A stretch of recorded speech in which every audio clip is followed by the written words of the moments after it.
இன்னைக்கு ஏன் April fool டேன்னு கொண்டாடுறாங்கன்னு தெரியுமா? இது உண்மையிலேயே 16ஆம் நூற்றாண்டை சேர்ந்த ஒரு கதை. பிரான்ஸ் நாட்டுல அப்போது இருந்த ஜூலியன் கேலண்டர்ல இருந்து கிரிகோரியன் கேலண்டருக்கு மாற்றப்பட்டதாம். இந்த மாற்றத்தால புத்தாண்டே மாறிப்போச்சு.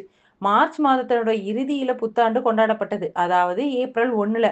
ஆனா கிரிகோரியன் கேலண்டரா மாற்றப்பட்ட போது ஜனவரி 1 ஆட் பண்ணனால ஜனவரி, பிப்ரவரி, மார்ச் 4வது மாசத்துக்கு 3வது மாசத்துல மார்ச்சும் 4வது மாசத்துல ஏப்ரலும் போனனால ஜனவரி 1 தான் அவங்க நியூ இயர்ன்னு அறிவிக்கப்பட்டது. அன்னையில இருந்து தான் நம்மளுக்கு ஜனவரி 1 நியூ இயர்ன்னு புத்தாண்டா கொண்டாடப்பட்டதாம்.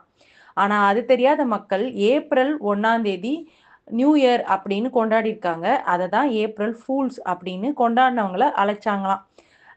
இப்பயும் வழக்கத்துல ஏப்ரல் ஃபூல் அப்படின்னு அந்த நாள்ல ஏப்ரல் 1ஆம் தேதி நண்பர்களாகட்டும், குடும்பத்தினராகட்டும், பணியில வேலை செய்ற சகோதர, சகோதரிகளாகட்டும், சின்ன சின்ன கிண்டல்கள் பண்ணி, வேடிக்கையான குறும்புகளோட அவங்கள மகிழ்விக்கிறது வழக்கம்.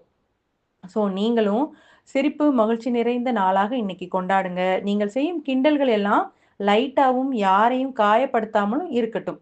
நான் சொன்ன இந்த கதை கூட ஏப்ரல் ஃபூல். இந்த பதிவு உங்களுக்கு பிடிச்சிருந்தா like, subscribe rams cartoon Tamil.